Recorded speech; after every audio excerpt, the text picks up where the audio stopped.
joined us online to share that vision, to get your feedback, but in particular, what we'll have in the panel to have you reflect on what this strategy could mean for an African country, in this case, Rwanda. What value can it add, and how can you guide us to deliver on this strategy in a way that creates value for the country and that builds something for the country?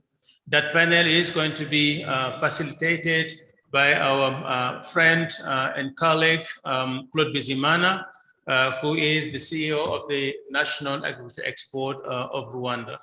So I would again welcome Madam Director of Planning of Minagri to make opening statement on behalf of the Ministry, Dr. Gerardine Mukeshimana. Madam Director, the floor is yours. Thank you very much.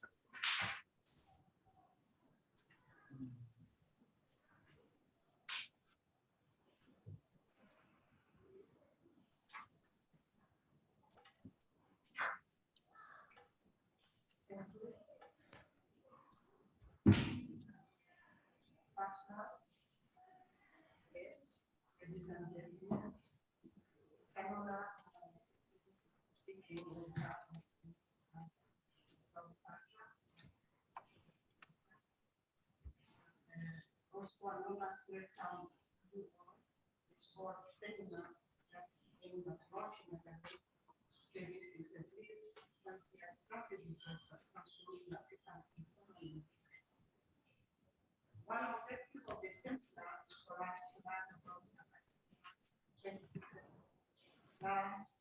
about mission across Africa and led from its headquarters right here in Rwanda. State-of-the-art technical capacities to support the efforts by African Union member states to achieve the key goals of the African Union's Agenda 2063 of transforming national economies to boost economic growth and prosperity.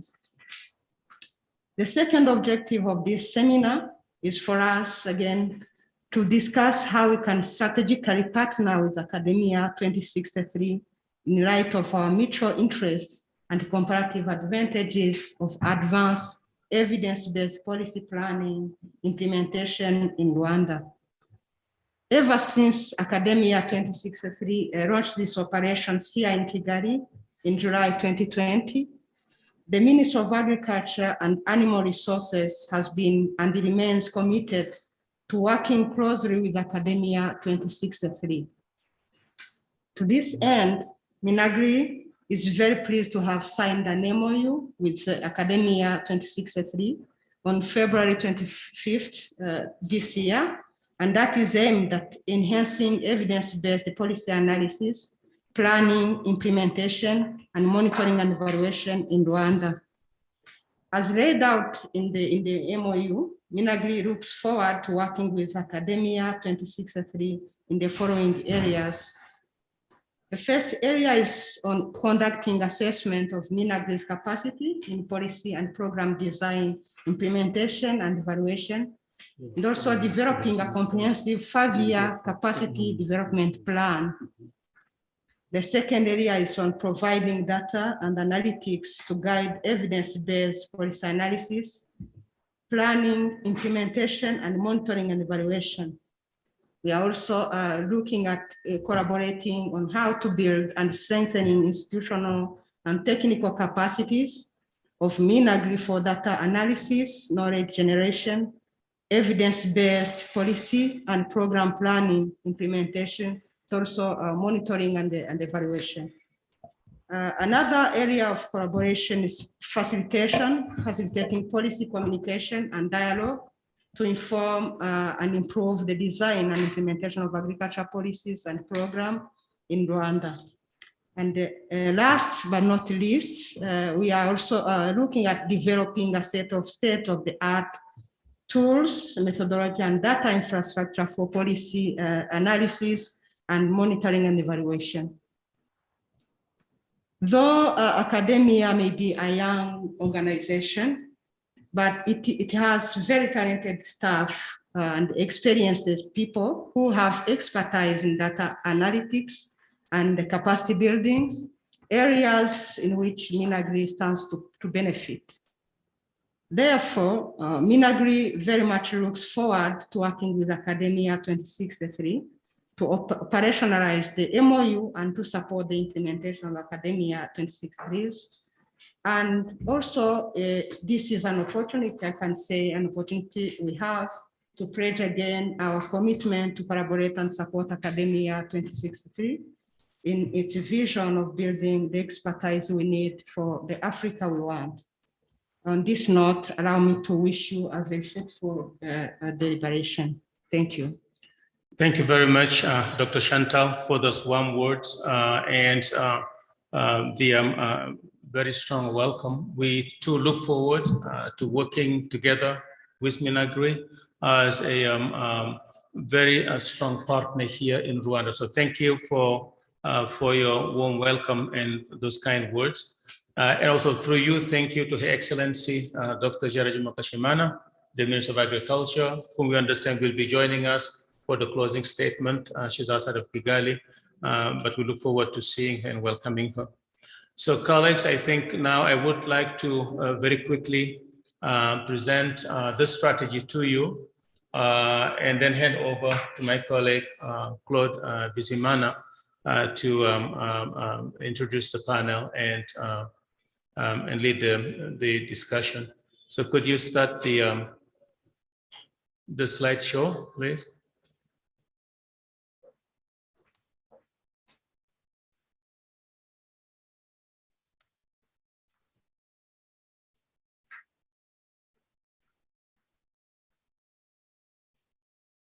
Right, let me see who else is there to say hello to. All right, I see the young coordinator is here. Dr. Njai, welcome for joining us and for taking time to be with us here.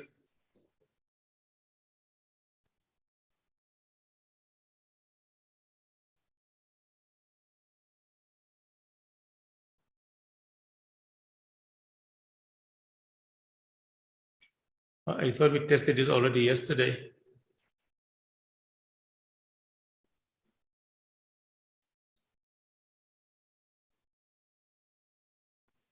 All right.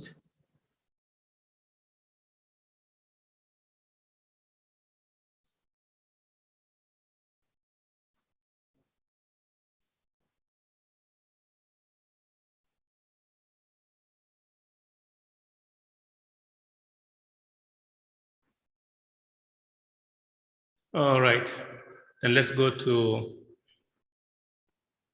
presentation mode.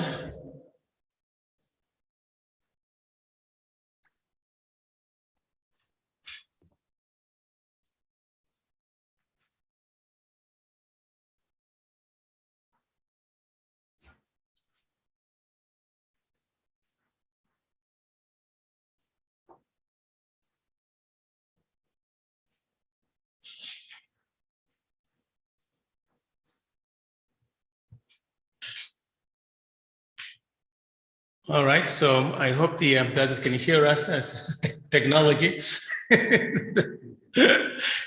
It happens when you least expect it. And we did rehearse the show yesterday. So we had everything ready to get started.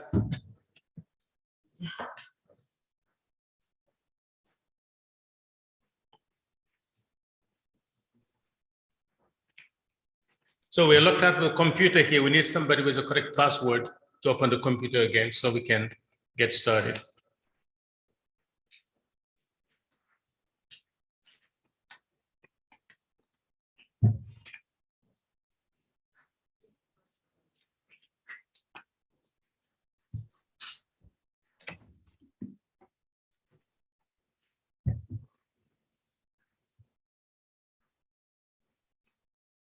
Okay. Can the audience see the PowerPoint now? Yes, we can see the PowerPoint. Okay, very good. Thank you very much. All right. So, right. All right, let's go to the next slide, please. Can you see the title and everything? Okay, let me get started here, and sorry for that little tiny hiccup. First, what is our vision? What is our mission, and what are our goals? That's what drives everything that is going to be in this strategy that I'll be sharing with you very briefly. We believe that it is possible to realize an African expertise that can meet the ambitions of Africa's economic transformation. In other words, the expertise we need is something we can achieve together collectively, and that's what's driving us as a vision. Our mission, therefore, is to work together across the continent and link up to the global science community to create state-of-the-art technical capacities that will support the efforts by AU member states to achieve the key goals of the Agenda 2063, therefore our name 2063, the agenda of transforming national economies to boost growth and prosperity, which is the Africa we want by 2063.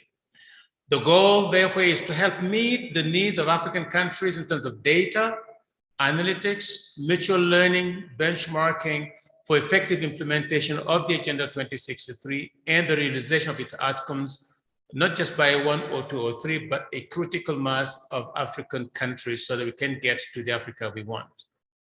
Next slide. So what is our theory of change? Which then guides how we look at what we will need to do to achieve those goals, to lead to the vision that we have. As a science-based organizations, a policy research organizations, we think that the main thing we have to deal with is how we bring knowledge supplies to link it with knowledge demand, knowledge supplies by an organization like us, like ours, and knowledge demand by those who are designing policies and programs and would like to have the best information possible so they can implement them effectively and reach the outcomes that they need.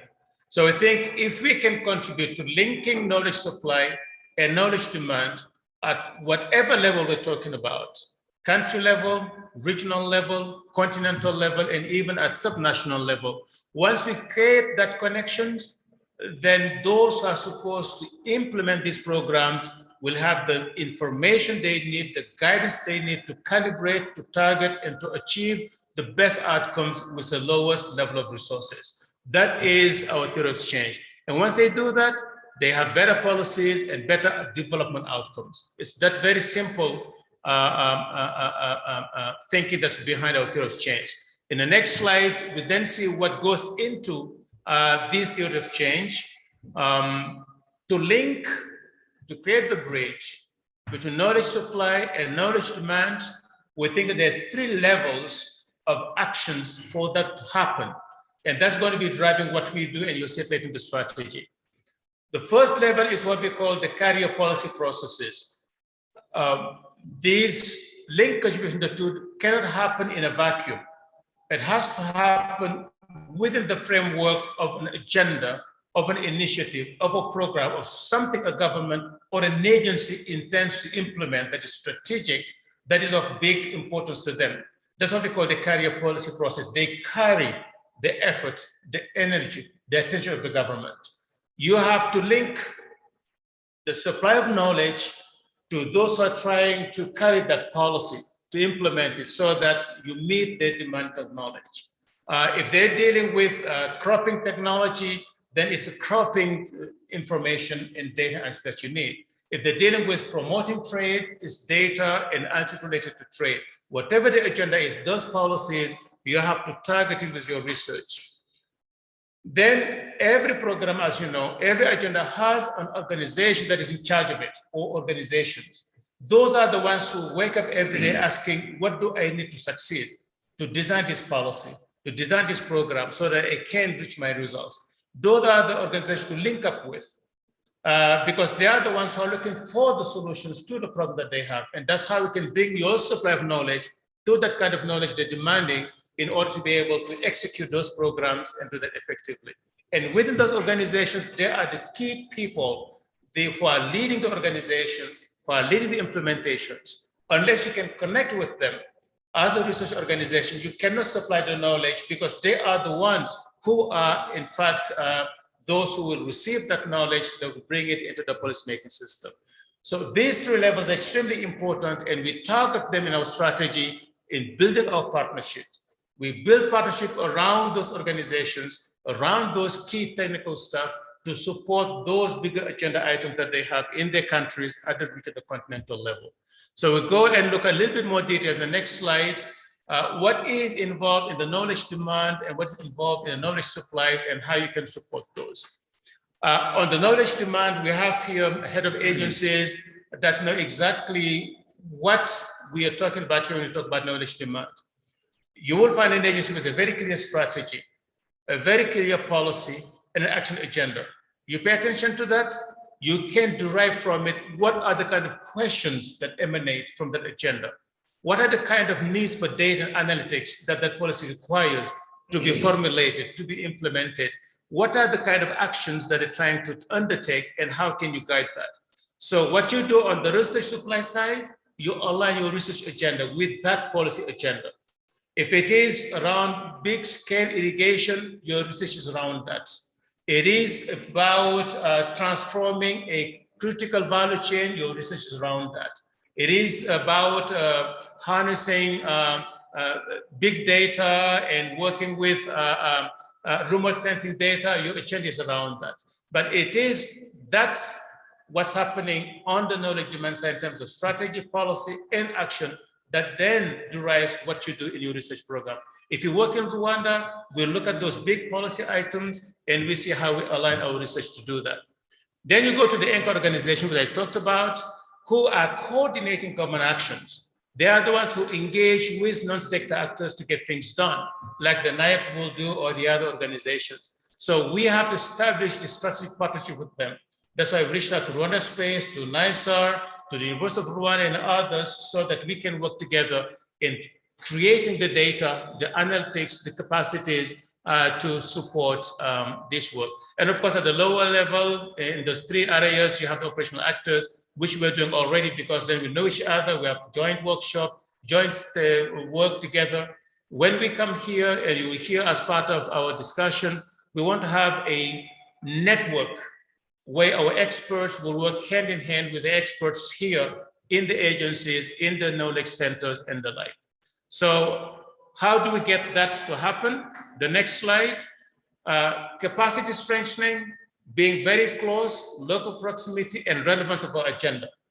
We don't do science for science sake. We are going to look at the questions being asked here, and we develop the capacity, the skills, the tools and the methodologies to work with that. But also we know that in order to be able to be guided, we need to put our research, our data as part of the broader discussion in this country to facilitate a review of progress, benchmarking and tracking the kind of big tent mutual accountability that clarify questions that allows our research to find its way into decision-making process. Finally, to achieve all of that, we organize ourselves around this in 5 different departments, 7 to include the others. We have a department that will deal with capacity creation and deployment, so that we have the tools that we need. And often they have to be custom made because the questions are specific, the agenda is specific, so you have to have the capacity to develop the new tools to address the new questions that are emerging. Then we have on the other side, on the mission accountability, what you call the knowledge systems. You do the research, you get the data, but turn it into knowledge products, usable information that can be used not just by agencies in the government, but also by private sector organizations, farmers organizations and the likes. So those are 2 that are mobilizing, creating the data and the products that goes into the hands of policymakers and users. In order to do that, especially in Africa, we need to innovate. We all are struggling with getting good data in every African country. We've been talking about it ever since. We haven't found a way to solve it. And here we think that we have to be a pioneer. We have to leapfrog as a continent to harness new technologies for better data. We have a whole department dedicated to data management, digital products and technologies, harnessing artificial intelligence, machine learning, and remote sensing to get where we cannot get in time, to get to where we cannot reach, and to get the kind of detail and granularity in data so that we can do the kind of policies that we need. And then doing that, of course, is to help countries learn from one another. We look back the last 20 years in Africa, 20 years of progress, broadly shared by countries. Obviously, a lot of things went right in many places. We are very far from where we would like to go, but we have not seen that much progress in the history of the continent since independence. So there's a lot that's going on, that's working, and the Policy Innovation Department is a learning institution. What is Rwanda doing well that Senegal can learn from? What is Morocco doing well that Ghana can learn from? So all we do there is to try and just look at a specific area, which countries in Africa are leading, why are they leading? And we look at three things: institutional innovations, policy innovations, and programmatic interventions. This is something the government can do. If you put those lessons into Minagri's hand, they know what to do. So we're not going to look at the complexity of why this works, what kind of technologies. We just look at action by government and why it made progress possible, right? And often what you find in research organizations, they'll do research, they'll provide it, and they will go home. We're saying we don't do that. Now we want to be around there to help when you implement, to track performance, to impact assess, to retrofit. And that's why we have the operational support department that is doing that. So beyond the ex-ante outlook, forecasting, foresight research, where they're also doing the implementation, right? And then we have two very critical departments to link us now in our partnership, external relations, that make sure that we are interlinked with knowledge centers, with policy organization, development organization, global organizations, and international science community. And our communications outreach is there to make sure that our production reaches people. So I'll go very quickly in the following slides now to talk about each of these different departments. So these are the 5 strategy areas that I presented on that slide. Policy innovation to promote better policy design implementation at the highest level, learning from each other's experiences, what works. Knowledge systems to enhance mutual accountability for better policy outcomes, review, benchmarking, knowing where you're doing well, when you're doing well. Capacity creation and deployment to empower local expertise for more conducive policies. Operational support, I just talked about it, and data management, digital products, and technology. So we go to next slide. So very quickly, what we do is policy innovations. I was just talking about that, 2 decades of growth, positive change, huge opportunities to identify and learn from successes. So what the department does is to work to facilitate innovation at the highest level, to get people who are in leadership position to conquer one question they always ask, or very often. They have a big ambition, a big agenda, but they know that mistakes is costly, financially, politically. They tend to be risk averse, and they always ask, but where has it worked? Who has done it? So we're anticipating that question. If you want to get into irrigations, we've done work. We look at African countries that have succeeded in irrigation. Here's what they did in terms of institutional innovation, in terms of policy, in terms of intervention. You want to do mechanization, you say, here's what they did. You want to do energy, say, here's what they did. So that's what this department is doing.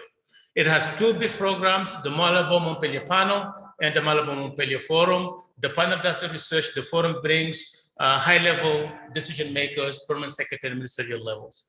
So next. The knowledge systems is really using IT-based platforms for review and benchmarking and learning. We have a very rich ecosystems that tracks dozens of indicators across the entire continent, 55 countries, or even within individual countries, 25 of them at subnational level. At a click, you have graphs, you have tables, you can easily benchmark yourself. How well is one part of the country doing as compared to another?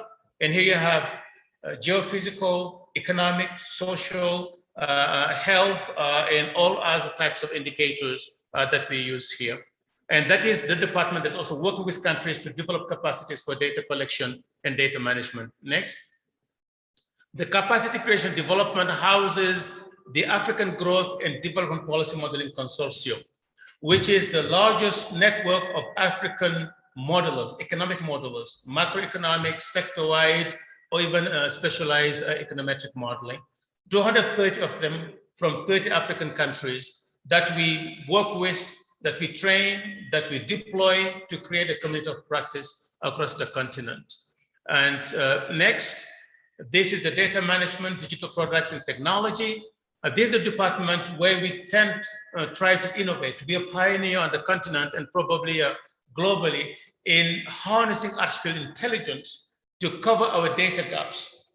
Here is where we have one of the most innovative platforms, Africa Agriculture Watch, AGWA, where we, at the beginning of the rainy season, depending on the cropping patterns in the crops, we can already forecast yields and harvest. And we're going to be deploying it, not just at continental level, but different country level to have customized forms, much more granular, much more detailed. But this is really one of those first big leap forward in terms of using big data and artificial intelligence for the service of African agriculture and dealing with climate change and other issues. So next, the operational support department, as I said, is going to take all these analysis and be part of supporting those who are implementing. Often there's a lot of questions when we design programs. We are there, we do the analytics, the ex ante, we provide the guidance, the program has been designed. That's not the time to go, because when they implement their questions, are we performing well? Are we moving in the right direction? Are we achieving our targets? What can we do better? So this department is going to be focusing just on that and partner with countries. Next slide. So to implement all of this, we have key departments, as I said, like Department of External Relations, which is forging all these different partnerships and collaboration across the continent, and actually I would say across the globe, because there's no organization as well. Next slide. The Department of Communication and Outreach, you know, nowadays your products have to get out and reach those who can use it, which is one of our most critical departments there. And the next slide, which should be the last one, the Department of Finance Administration and this is mobilization, implementation, and the like. So that is the strategy. Conclusions, our areas, core programs and activities seek one thing: to enhance the organization's position as a leading African think tank. We think Africa needs to have think tanks of a global stature. We have succeeded as a continent to have in the telecom areas, companies that are part of the big league. We have in higher education, universities that are part of the global leagues. In the health sector, in development research, it is time for us to be a pioneer and others to join us, and that's what we would like to do. So we seek, therefore, to keep African expertise to achieve the continent's aspirations of transforming African economies and boosting prosperity. We aim to serve as a catalyst in mobilizing the African expertise and building bridges as well to the global science community. Thank you very much for joining us, and thank you. I'll hand over now to Claude Bizimana for the panel discussion. Thank you very much, everybody. Murakoze. Well, thank you very much, Osman Badjan, for this overview of Academia 2063 strategy, a 5-year strategy that starts 2021 up to 2025. So, ladies and gentlemen, those who are connecting online, good morning. I'm Claude Bizimana. I'm the Chief Executive Officer of the Rwanda National Agriculture Export Board. And in my previous life, I worked with Usman under Rizaks. We'll be having a panel discussions for about half an hour. And we have 4 panelists coming from key institutions in Rwanda that have interest to work with Academia 2063. We have Professor Alexandre Byambabaje. He is the Vice Chancellor of the University of Rwanda. Good morning, Professor. Good morning. We have Colonel Francis Ngabo. He is the Chief Executive Officer of Rwanda Space Agency. Good morning, Francis. Good morning. We have Ms. Chantal Ingabire. She's the Director General of Strategic Planning and Programs Coordination at the Ministry of Agriculture and More Resources. Good morning. And we also have Ms. Uimana Perez. She is the Director for Data Revolution and Big Data at the Rwanda National Institute of Statistics, NSR. Good morning. So, ladies and gentlemen, we'll be using acronyms now and then. So if we say Minagri, it stands for the Ministry of Agriculture and Resources of Rwanda. And Dr. Usman kept talking about NSR. NSR is the Rwanda National Institute of Statistics of Rwanda. So I'll start my first question with Professor Alexandre Diambabaje, who is the Vice Chancellor, as I said, of the University of Rwanda, shortened as UR. So Professor, as a key pillar of Academia 2063 strategy is capacity strengthening. Your university is the premier institution for capacity building and training in Rwanda. How can an University of Rwanda strategically partner with Academia 2063 to build capacities needed to enhance policy planning and execution in Rwanda?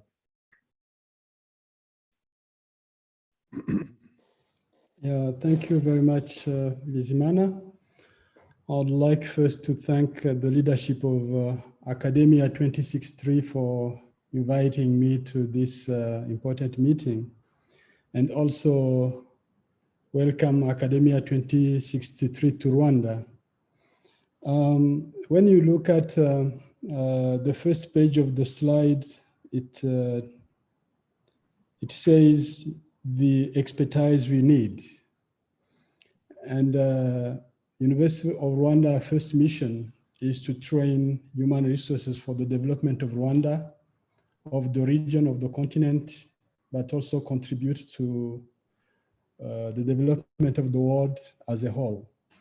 So when it comes to Academia 2063 with its objective to build capacity, University of Rwanda will be more than happy to partner with Academia 2063, first to review the programs of interest for fighting or combating hunger, programs of interest that are involved in food security, and also a number of programs that aim to fight malnutrition, in particular stunting.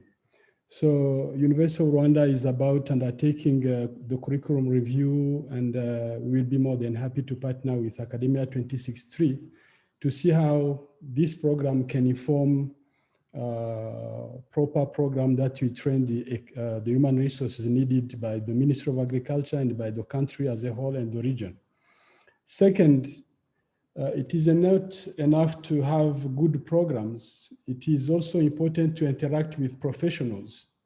And Academia 2063 and research has got quite a number of people who are well trained in data generation, data analysis, and knowledge generation and use. So we will be more than happy to welcome experts from Academia 2063 to participate in the training of our scholars, either through seminars, through lectures, but also through partnership in research activities, because here it will be very important to see what are the strengths of University of Rwanda and what are the strengths of Academia 2063, and come together to use those strengths to really come out with proper data that would inform innovation in policy making. And for research activities, University of Rwanda has got Center of Excellence in Data Science. University of Rwanda is starting to implement a PhD degree program in the College of Agriculture and Veterinary Medicine. So the partnership in research will really contribute a lot to generate relevant data for policymaking in agriculture sector. Lastly, we would like to see Academia 2063 partnering with University of Rwanda to build capacity or to improve the capacity of the development of what we call policy briefs. most of the time, people in academia, we tend to limit our contribution to the publication of articles in peer-reviewed journals, but that doesn't reach out to policymakers. So we need in Rwanda and in the region to develop capacity for development of policy briefs, which could help politicians understand what is coming out of research activities and then uptake that knowledge to inform policies. Briefly, for capacity building, that is what we would like to see happening. And we'll be more than happy to partner with AKADEMIYA2063 on that, in those areas. Thank you very much, Professor. I'll get back to you in a while. My next question is to Colonel Francis Gabo. As we rightly listened to Usman's presentations, one of the key strategic areas that AKADEMIYA2063 is looking at is data management, digital products, and technology. As he said, the department seeks to apply digital technologies to advance the boundaries of informing policy and policymaking in Africa. In your opinion, how do you see the Rwanda Space Agency partnering with AKADEMIYA2063 to apply machine learning techniques and big data, that is satellite and remote sensing data, for predictive analysis in the agriculture sector? Thank you, moderator, and good morning again, everyone. Thank you, host, for giving us this opportunity. You're welcome. So there's a lot of area where we can partner with AKADEMIYA2063. And as you might be aware, the Rwanda Space Agency has been given the mandate to advise the government and other government institutions on how we can use efficiently space data. And one of the space data that we think can be of great help in policy development is geospatial data from Earth observation satellites. So currently we are in negotiation with major providers of satellite data to see how we can get accurate data and high resolution that could help us to develop many of the applications that are needed in sectors like agriculture, mining, and so on. So in Rwanda Space Agency, we've developed in-house the capacity to come up with machine learning processes that are useful for agriculture. And we also are developing algorithms that will help us to integrate satellite data with other data that we can find from different government institutions like the statistics or Ministry of Agriculture and so on. So we're developing the capacity in-house. We're also investing in the required infrastructure, which will help us to process this kind of big data and processes. The infrastructure includes, of course, high-performing computers and different software that are useful for such kind of processes. So this is an area where we can partner with AKADEMIYA2063 by exchanging data, first of all, and expertise. We know, as you rightly said in your presentation, that what one country is doing well, we don't have to redo the same, we don't have to reinvent the wheel. We can pick from there and maybe improve. So these are the areas that we're keen to explore together with AKADEMIYA2063. Thank you. Yes, yes, thank you very much.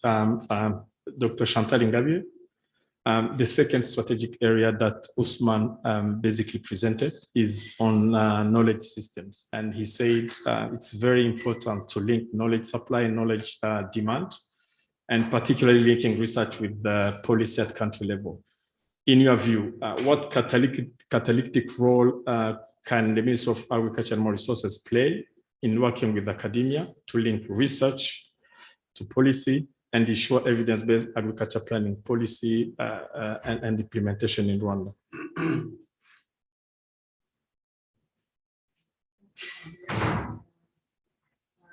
issue, I think that has to play a very crucial role in linking the supply and knowledge demand. Maybe to explain more, I think we need to understand how Minagri works and how now the mandate, the responsibility of Minagri currently. Minagri as a ministry has a mandate of formulating and also supporting the implementation of agriculture policies and programs. But Minagri also has two agencies supporting in the implementation of these policies. Those are RAB, Rwanda Agriculture and Animal Resource Development Board, that is in charge of research and the extension.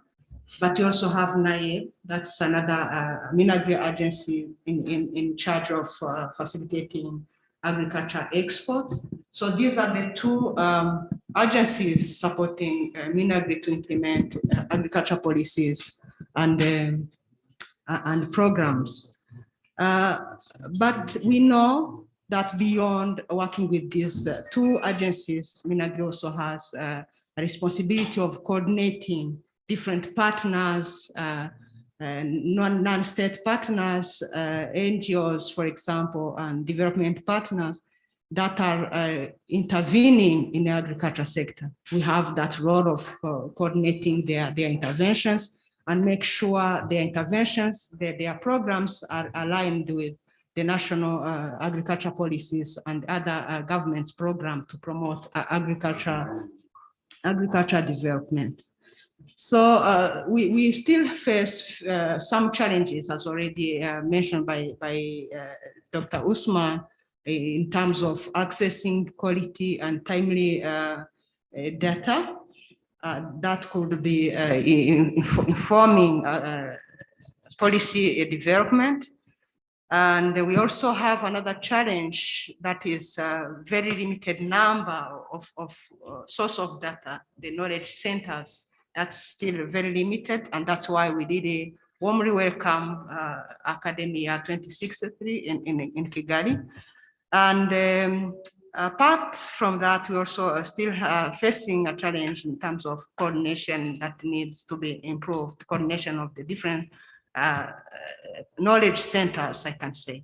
So now, to your question about the role that Minagri could play in collaboration with AKADEMIYA2063, I think we need to first, with this collaboration, we have to improve our coordination, the coordination of the different stakeholders, because Minagri will play that crucial role and ensure the use of the supplied knowledge in the planning process and the intervention is really ensured, strengthened. And here I support the idea of establishing a platform, for example, through which data and the analytics are accessed easily and exchanged among the different implementers of the government's policies and program. But also, since we are still facing this issue of accessing relevant and the quality data, I think Minagri also have to buy in this different data to be produced, or different data to be produced by this particular initiative. So we expect from this to to reach a high impact, though we know that the agriculture sector has already recorded a remarkable development. But with the use of this timely and relevant data, we expect that we even go at a higher level in terms of impacting the livelihood of our population and the economy of our country. The third role I'm seeing Minagri playing in this is to be a knowledge center itself.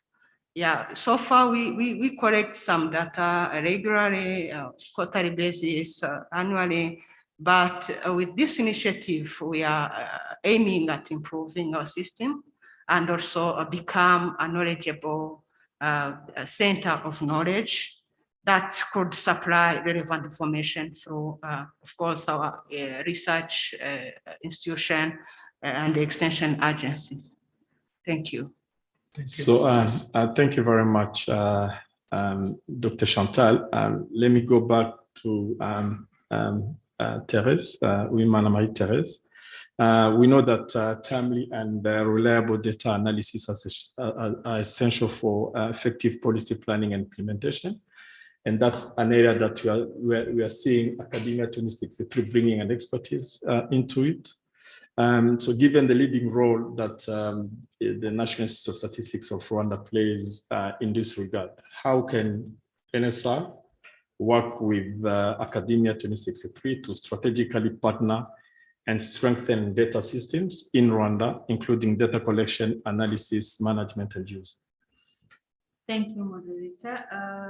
Allow me to bring to your attention some key points.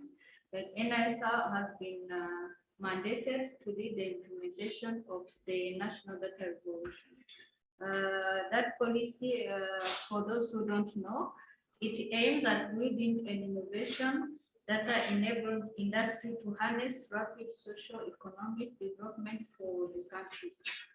So to implement that policy, there are, I may say, there are main 5 blocks for the roadmap. I will just talk about 3 of them, including human capital and skills development, technology development, and data analytics and monetization.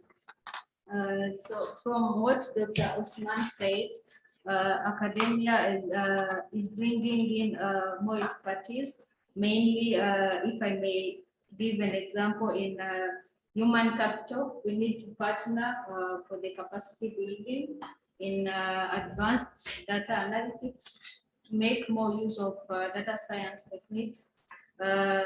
Regarding technology development, for example, among the products that NISR brings, there is a seasonal agriculture survey. So we need to make more use of spatial data for crops improvement, but also we expect benefits from the partnership, to say, like availing data for researchers. There is an ongoing project of opening data for researchers, but we need quality data for evidence-based decisions.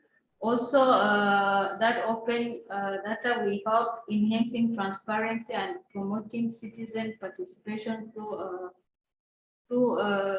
that open, like even academia, as a professor said, they need data, they need resources. So we need to avail data in different classifications so that we achieve the evidence-based policy making. I think that's some of the areas we can partner with academia.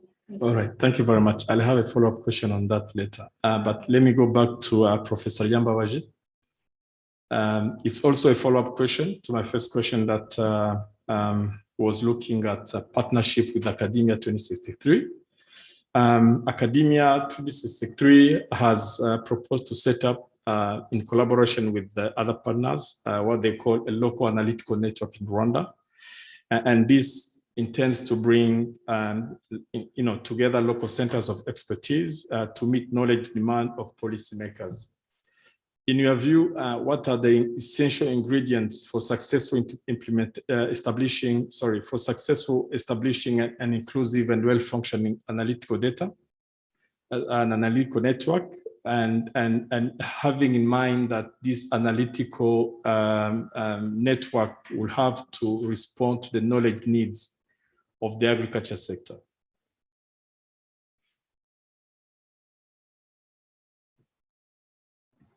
Thank you very much, moderator. I would like to say that, first of all, Africa in Rwanda is not an exception. It's a continent where we have so many priorities, even in the area of data analysis. So I think the first entry point would be to identify what is considered as high priority research areas for Rwanda and for the continent. Once we agree on that, we also need to start thinking about the establishment of multidisciplinary teams, multidisciplinary research team in Rwanda across institutions, across stakeholders, because most of the time research are done by line researchers, but the final uptake or the relevance of research findings depends on many other factors. So it is important that we start thinking about bringing together researchers from different areas from the start of data generation, so that if the interpretation of results is informed by knowledge from different disciplines. Third, I would think that we need really a proper coordination of stakeholders who are involved in data generation, data analysis. And lastly, I would like to say that we need to have a clear, conducive environment for knowledge sharing. This means that at national level and at continental level, we need to have conferences and seminars where scientists can interact, but also involve policymakers and decision makers in those conferences, so that we could hear from both sides and share knowledge generated from academia, but also from government agencies. And all this will be done only if we can mobilize enough resources, not from outside Africa, but also within Africa.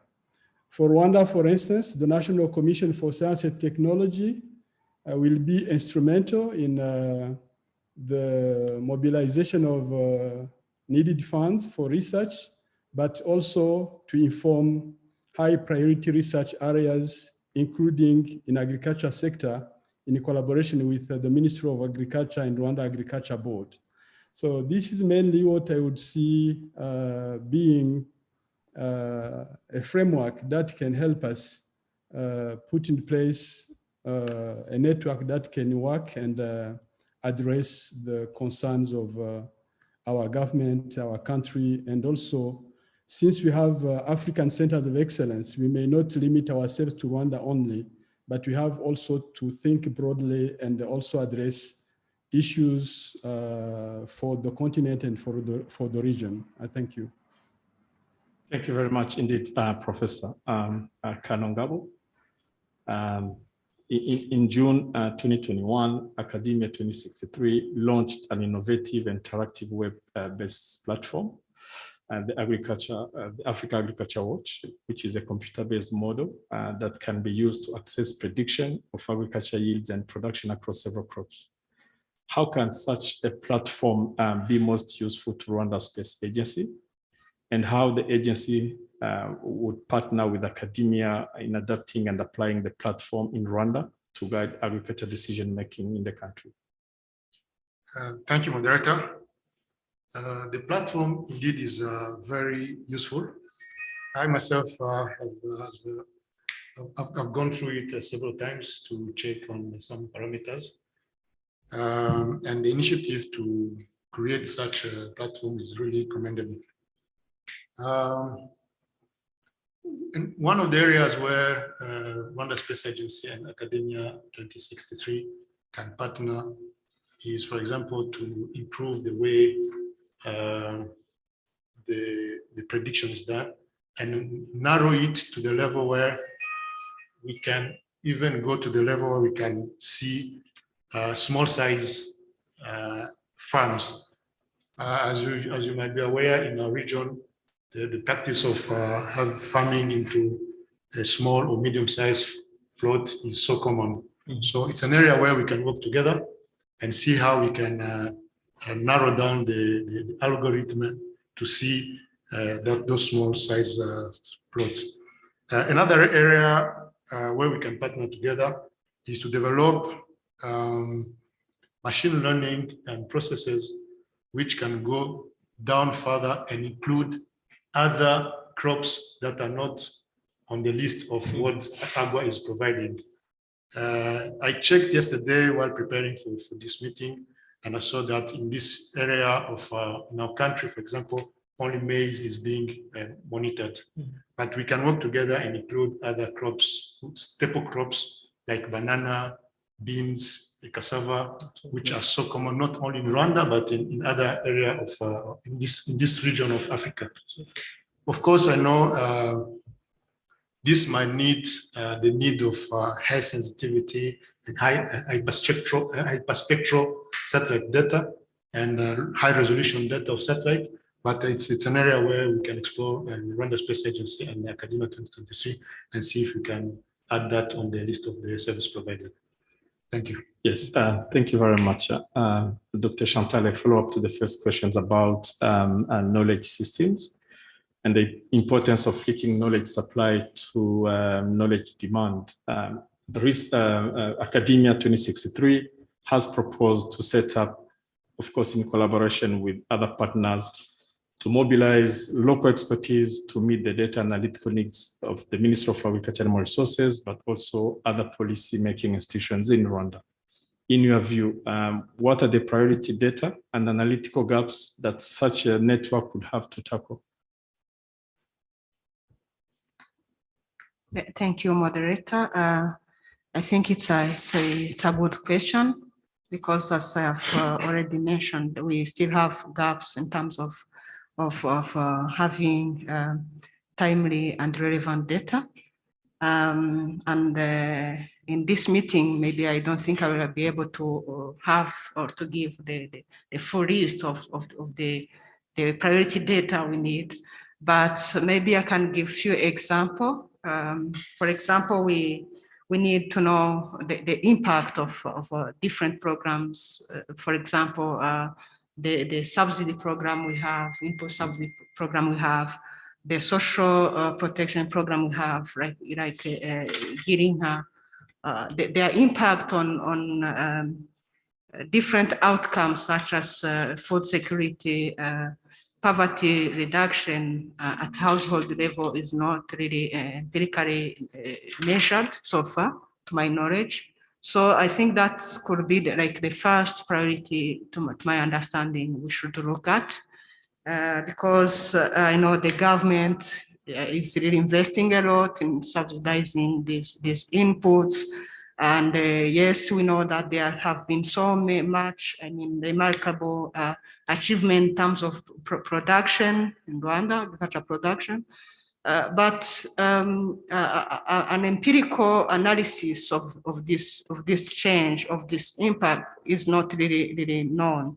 And if it exists, where it exists, most of the time it's based on case studies or based on secondary data analysis.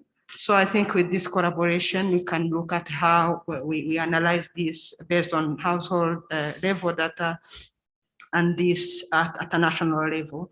And it will be of a great support to the sector planning and development. Another knowledge gap we could feel maybe in collaboration with Academia 2063 is to inform on how imports of agricultural commodities affects the demand for local products, and in general, maybe we could see how to regularly inform the policy on the local and the international market behavior. That's a very critical area we need to really strengthen information on the international and the local market.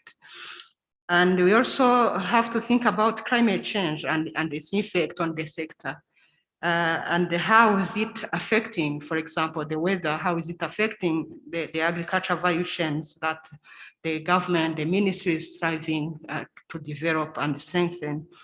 And I think we could collaborate on that area and make sure there are data and analytics on weather. And we also have to make sure the predictions are available to the end users, especially farmers, who really lack knowledge in terms of using climate information. So briefly, there are so many areas in which we could collaborate to inform agriculture policies for better outcomes. Thank you. Thank you very much. Last question to Ms. Wimana. It's in relation to the first question about operational support, as presented by Usman Badian, in terms of one of the 5 strategic areas that Academia 2063 will be looking at. What role do you see the National Institute of Statistics playing in strengthening national capacities for data collection and analysis through the establishment of a local analytical network of local expertise that really meet the knowledge demand for policy planning and implementation in Rwanda? Thank you. As NISR is leading the national statistical systems in Rwanda, I think it's warm welcome to work on the local analytical network, but we already have data focal persons in every institutions and even in the private sector. We also have established a network community for data collectors and data distributors. So I think we are welcoming academia to work together to make this network more fruitful, or just to achieve the benefit we can gain from the exchange between all the partners or key stakeholders or players in the data industry. So thank you very much. Ladies and gentlemen, join me in thanking our 4 panelists. It's not a coincidence that we have all of them here today. It's because the role they play in the analytical and data management environment and areas where Academia 2063 is looking at. So we're very much privileged to have Professor Alexandre Diambabaje, the Vice Chancellor of the University of Rwanda, Colonel Francis Ngabo, the Chief Executive Officer of the Rwanda Space Agency, and Dr. Chantal Ingabire, Director General, Strategic Planning and Programs Coordination in the Ministry of Agriculture and Resources, also representing Honorable Minister of Minagri, and Ms. Wimana Therese. She's the Director for Data Resolution and Big Data in the Rwanda National Institute of Statistics of Rwanda. So, Usman Badian, back to you. Thank you very much for this opportunity. Thank you. I think what we could do, Claude, if you could take maybe another 15 minutes or so, or 10, just to take a couple of questions. All right. From the audience. We wanted to give some the opportunity to ask a question or 2, and then we go into the closing sessions. So if you want to open the floor. Thank you very much. So the floor is open for questions. So please give us your names and indicate the person you are referring to when asking your questions. Thank you very much. And if somebody is tracking the chat box, if there are any questions there that you would like to read to us as well, so we'll take those up. Thank you.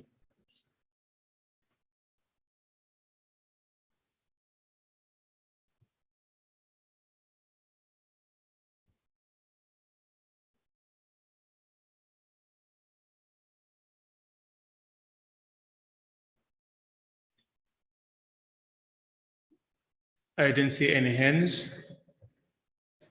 I wouldn't even know how to see it. All right. Is a hand there? No.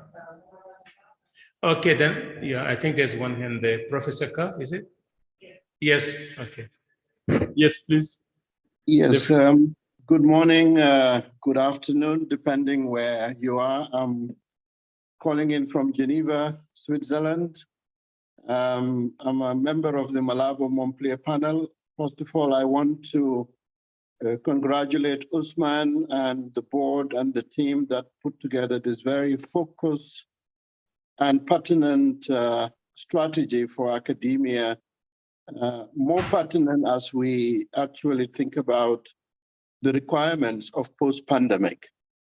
The question I have for the team. As you know, quite a number of policy have inputs that happens externally, especially in the multilateral environment. I'm asking because I am in the multilateral environment. We are engaged in very challenging negotiations in the agriculture space and in other spaces that have influences and impact in what happens at the capital. And I was wondering, as the strategic direction is put together in terms of partnership, in addition to internal partnerships and other forms of partnerships, I was wondering how much the strategy would extend to providing the same innovations and supports and data to connect to the efforts that happen on the multilateral platforms. For example, here in Geneva, at the WTO, in UNCTAD, at WHO, at WIPO, there are quite a number of important policy direction and negotiations that are being crafted. And our member states that are represented here have experts that come together, for example, for the African group, when it relates to agriculture, we rely as ambassadors or as permanent reps to the expertise and the work of our focal points in these in the agriculture space decisions. And I was wondering the reach of the strategy to align and connect to these very important inputs that comes out of the multilaterals. Although we try to communicate and connect to the capital, but my observation is there is a need in the event the strategy didn't go that far. That's number one. Number two, in the mid to long-term strategy of academia, is there a strategy or a plan in place as you implement the strategy to have presence or observer status in some of these multilateral organizations that deals with the policy space in agriculture, whether it is in Geneva or at the African Union or ECOWAS, in addition to the partnerships that are forged with these multilateral organizations, to have your resources, your human resources, connects to what happens in this space, because I think it will further strengthen the quality of data and the quality of analytics that will filter through into the policy space. Once again, I thank you and really commend the team for the inputs and for the comprehensive manner in which the strategy is situated, to have the academia, to have the government actors and other actors to connect to the efforts of academia. And certainly the centrality of data moving forward is quite key. And I thank you very much. Thank you. There is in the chat box question. Yes. There is another question. Yeah, this is from our board member, the research, and I think this is a question that goes to the panelists. And she was thanking you and asking, thank you for stimulating discussion. And she would like to know from you and here, what risks do you foresee for this strategy, as you heard it presented here, and as you reflect on what we've just all said here? I think there was another question in the chat box, which talked about, I think, let's see what it is. So it says, Okay. is the academia strategy aligned to the Rwanda strategy support program? Okay. Taking on board the outcome of the Rwanda National UN Food System Summit dialogues. Okay, we can talk about that. All right. Thank you. So, Osman, I'll have to start with you. Okay. From questions from Professor Carr is more about what Academia 2063 can bring into supporting not only Africa, these organizations we're talking about, government institutions, but also in the presence of multinational environment. What kind of support can Academia 2063 be able to provide? Very good, thank you. I would say thank you, Professor Carr, who is a member of one of big programs in the Policy Innovation Department, panel member, he himself leading academics. He literally created the university system in the Gambia and have led innovation hubs outside of Africa and Europe and somewhere else. Set up, I think, the first digital center in Azerbaijan from the Gambia to do that. So we are proud of you and happy to have you with us in the group here.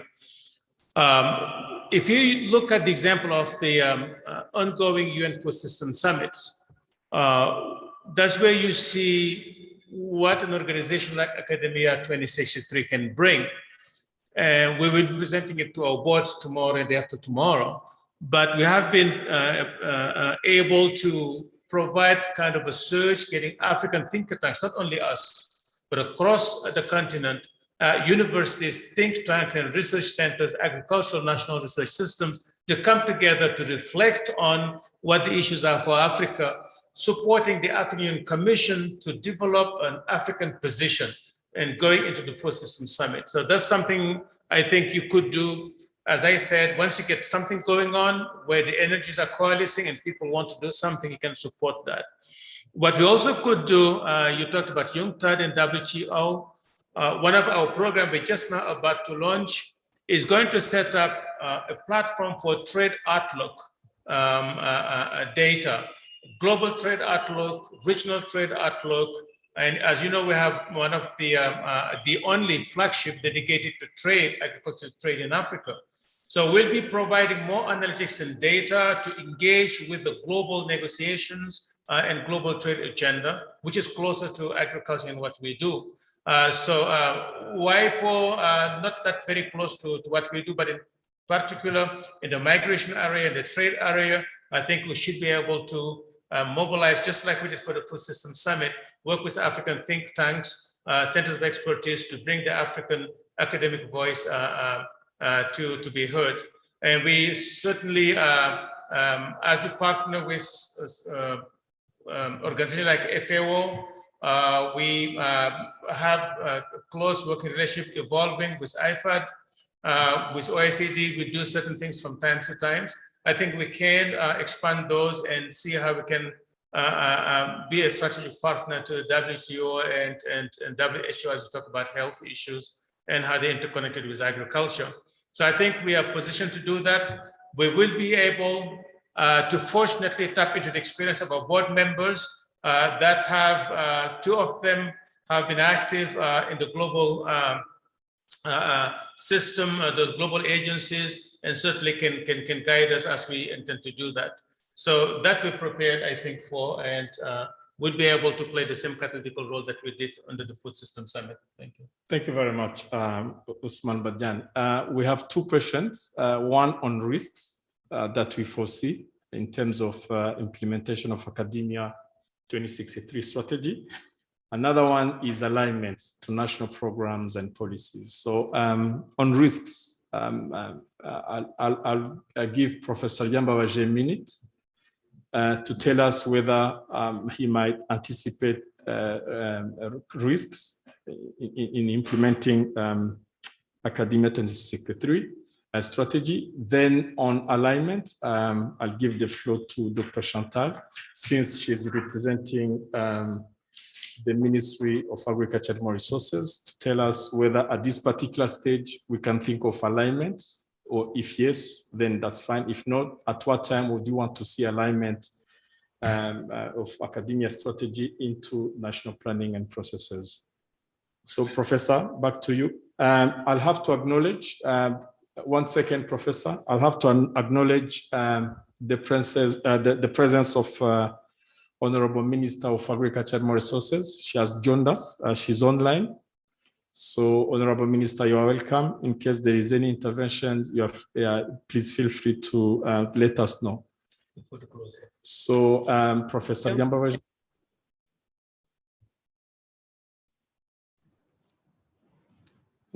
Thank you. I would like to say that for the case of Rwanda, when I see how AKADEMIYA2063 started its business, a number of risks are mitigated by the fact that there is a buy-in of key players as policymakers and decision makers. However, one of the major risks I could anticipate would be a high dependency on outside funding and resources. So it would be very important that at national level and continental level, we really make sure that most of resources needed to do this, to implement this strategy are generated from within. And this goes with what was mentioned by our colleague and friend from Geneva. This is an opportunity to generate our data to equip our representatives in different capitals and organizations with accurate data. Because most of the time, when we go for the discussions and negotiations, we don't have enough evidence to substantiate or to support our proposals or our orientations we would like to give to policies. So we cannot expect that that investment to generate evidence to support our policies at national, regional, continental, and at international level be supported mainly from outside. So my request would be that alongside with the strategy, the funding mechanism be such that activities can take place thanks to investment from our respective institutions and countries. Thank you. Thank you very much. Alignment.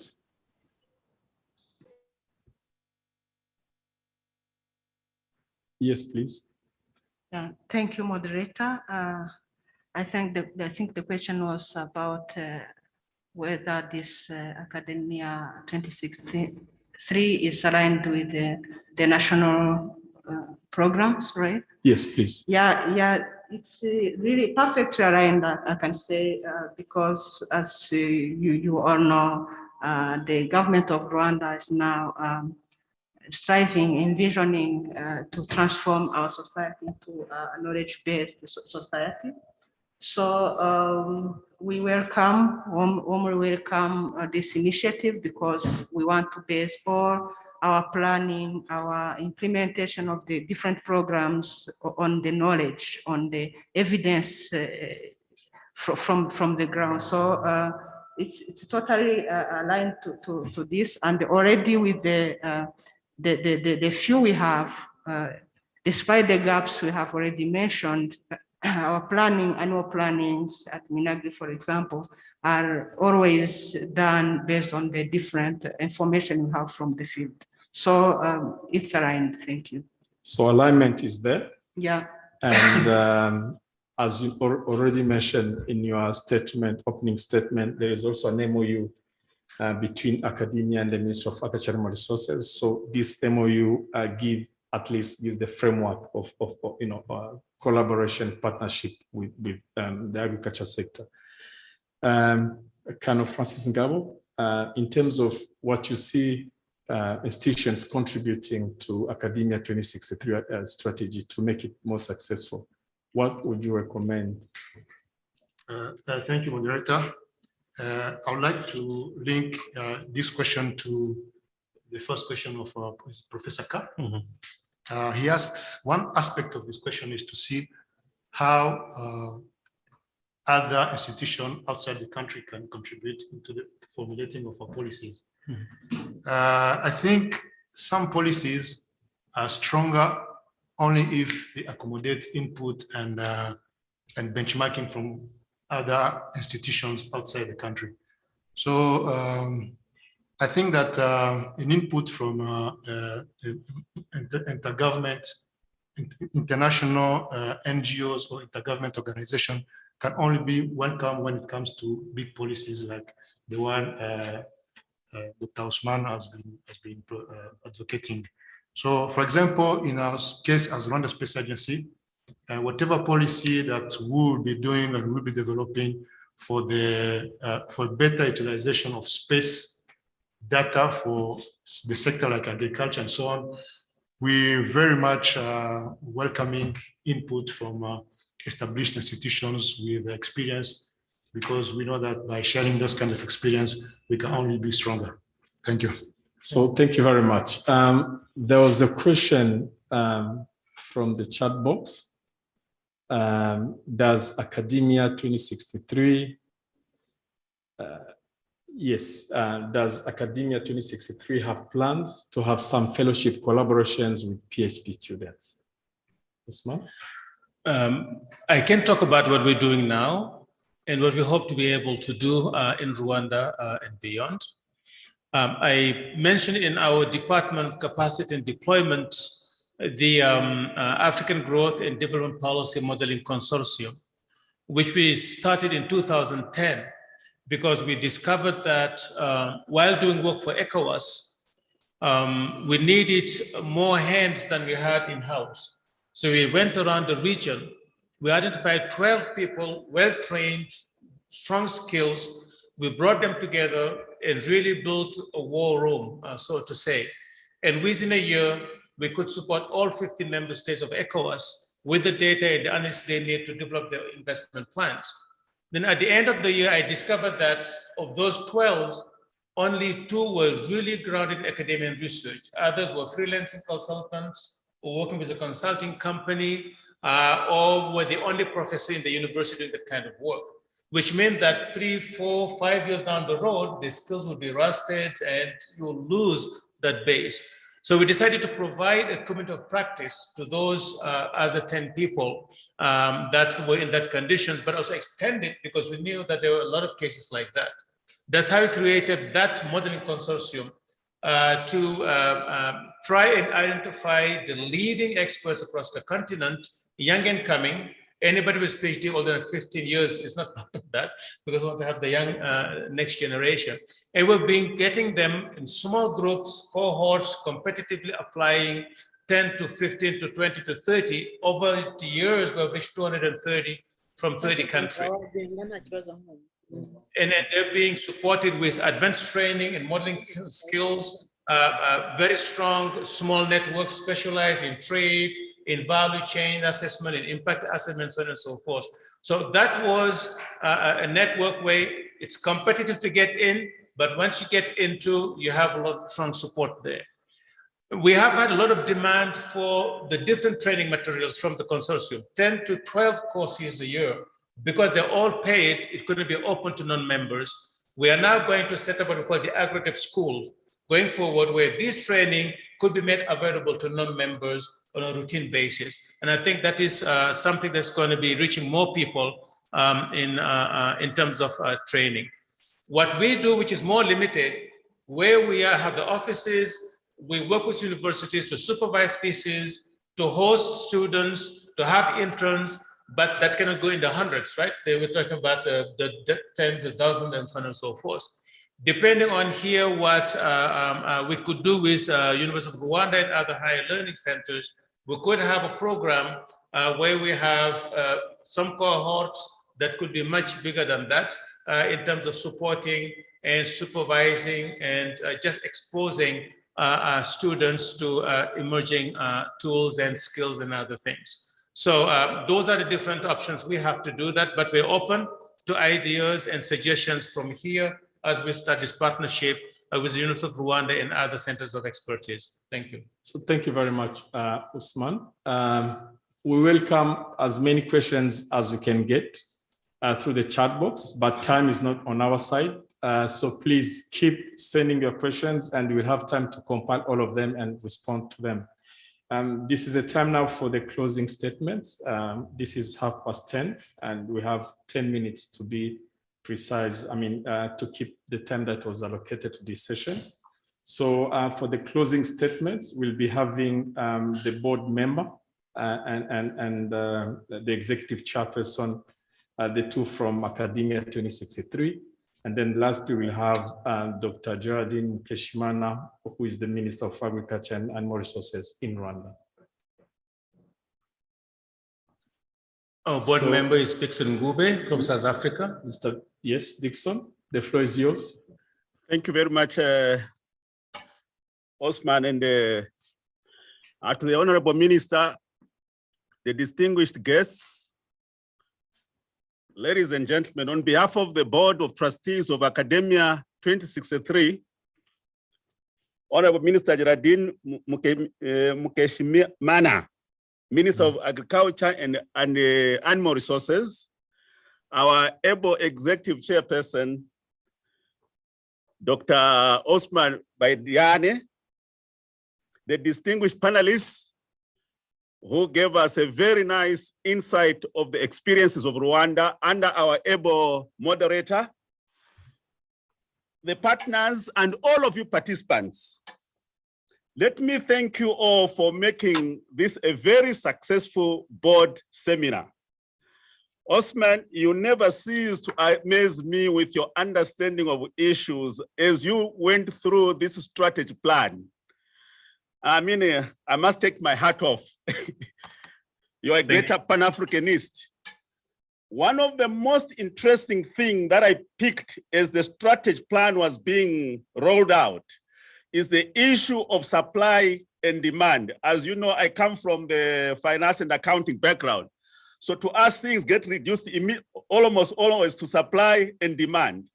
How Academia 2063 wants to supply this knowledge to the demand side of governments wanting to come up with policies.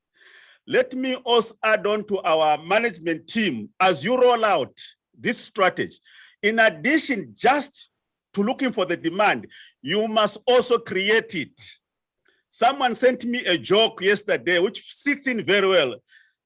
He says, the most dangerous liar is that one who thinks that he's telling the truth. Most dangerous liar.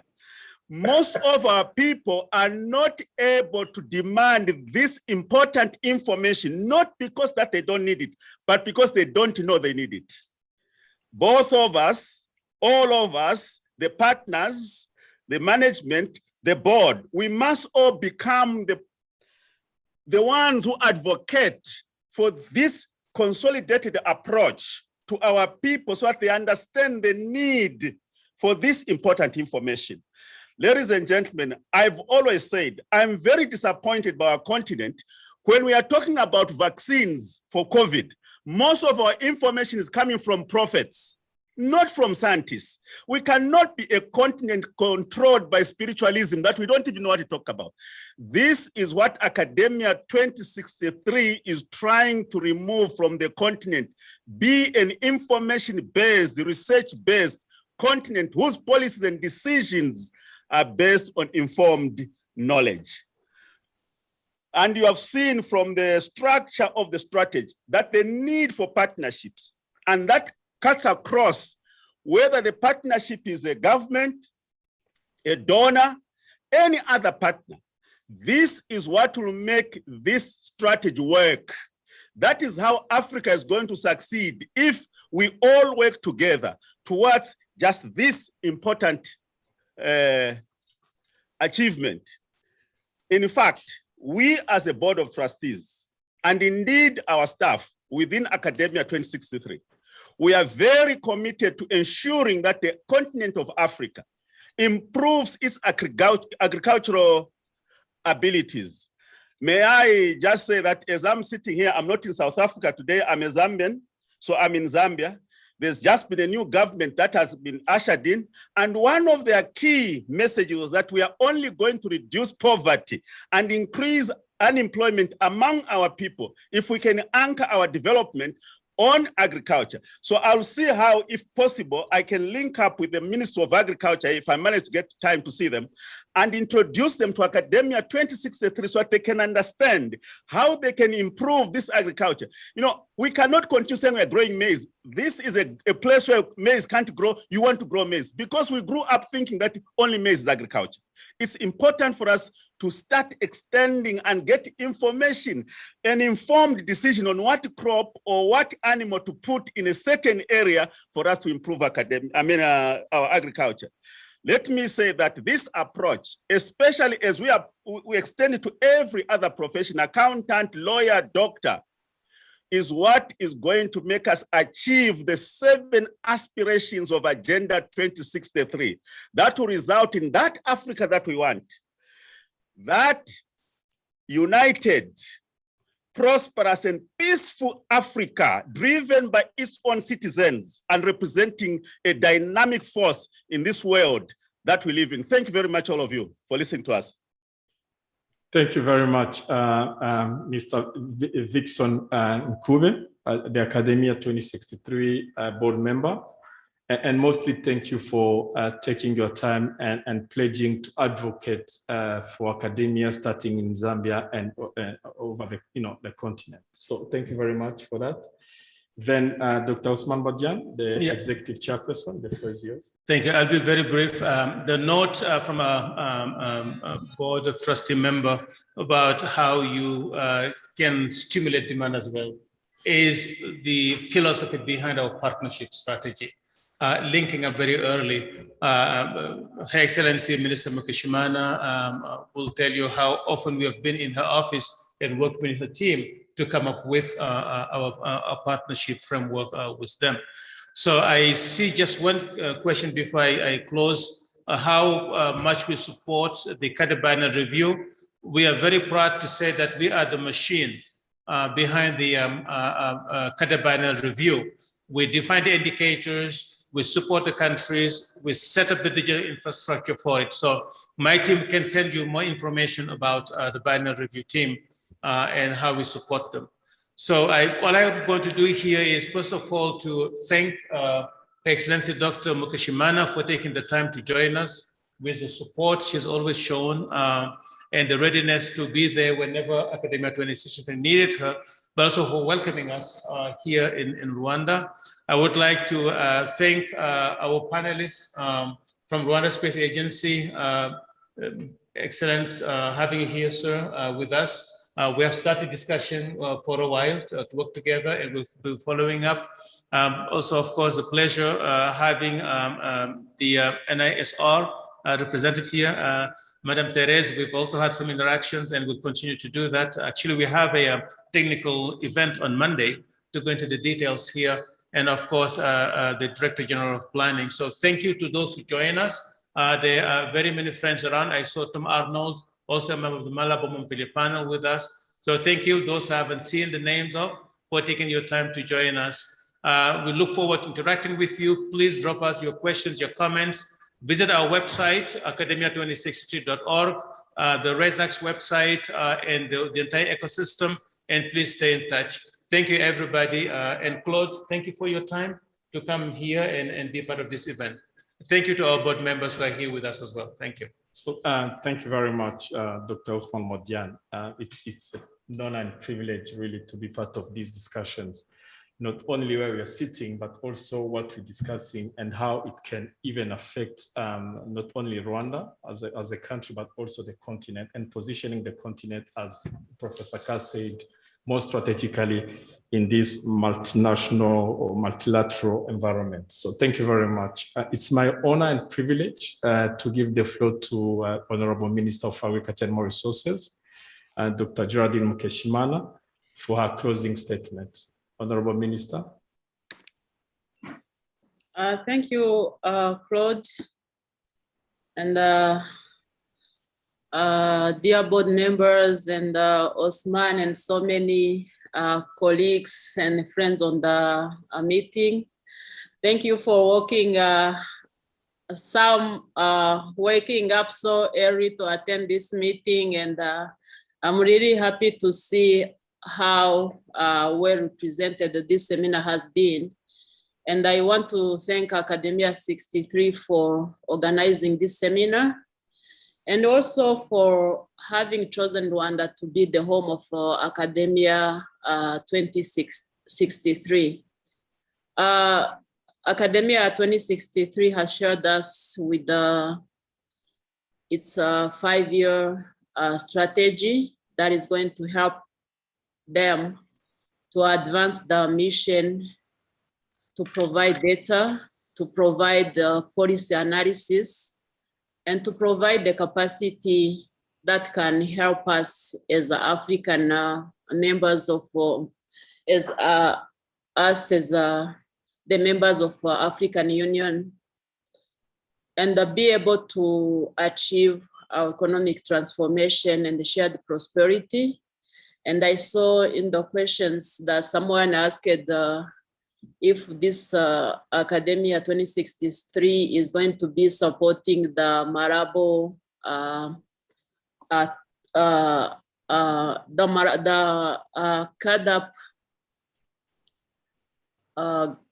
guidelines that we follow.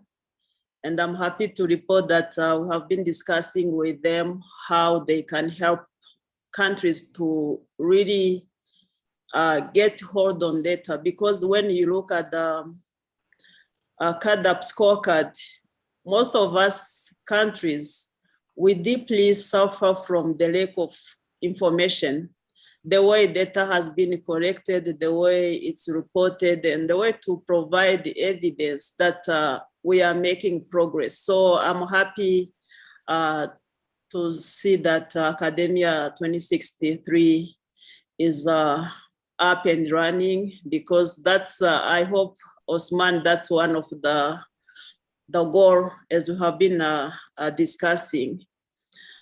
So on the side of Rwanda, we have worked with Academia 2063. We have signed an MOU of partnering together. And I'm pleased to see that we have agreed that this 5-year strategy is going to support our national strategies and policies, namely the Rwanda strategy for agriculture transformation, but also associated sub strategies. And again, I'm looking toward working with Academia 2063, and I'm hoping that agriculture sector of Rwanda in general, because it's one of the institutions, but agriculture sector is wider than that. So we hope to benefit from the expertise of experienced staff from Academia 2063. As I said, Africa and Rwanda in particular, you find that we really suffer from the lack of correct and timely data on which we can base our decision making. So I'm really hoping that this institution is going to fill up these gaps, but also is going to build local capacities as nations, because as one of the board members have mentioned, even our own Vice Chancellor of University of Rwanda, I think it's time that Africa stop relying on outsiders for so many things, including data, because you find that sometimes the local people, they don't know their own data, but you find that the outsiders, they have a lot of information in the countries, and some of them are correct, some of them are not correct, and we are not even positioned to say that this is not correct. The correct version is this one. So I'm hoping that Academia 2063 can build that national capacities so that we can get stronger and stronger over time. So again, I want to thank everyone who participated in the seminar. I want to thank the board members. Osman, I cannot thank you enough. We are all the time together. And I want to thank also my colleagues from Rwanda's institutions that participated today, that are discovering what is Academia 2063, what can we do together. So with that, I want to apologize for joining late, but I thank you all, and I'm looking forward to working together. Thank you.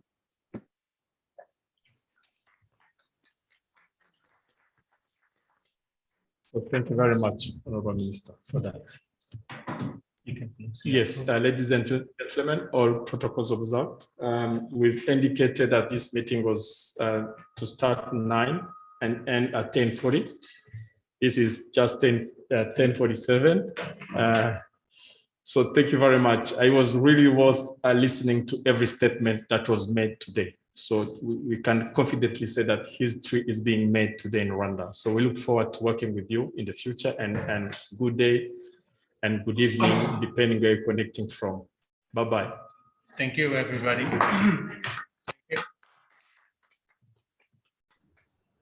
Thank you. Bye-bye. Thank you. Bye-bye. Thank you to the technicians. Was well done, perfect. Yeah. So, murakoze cyane. It's not always easy.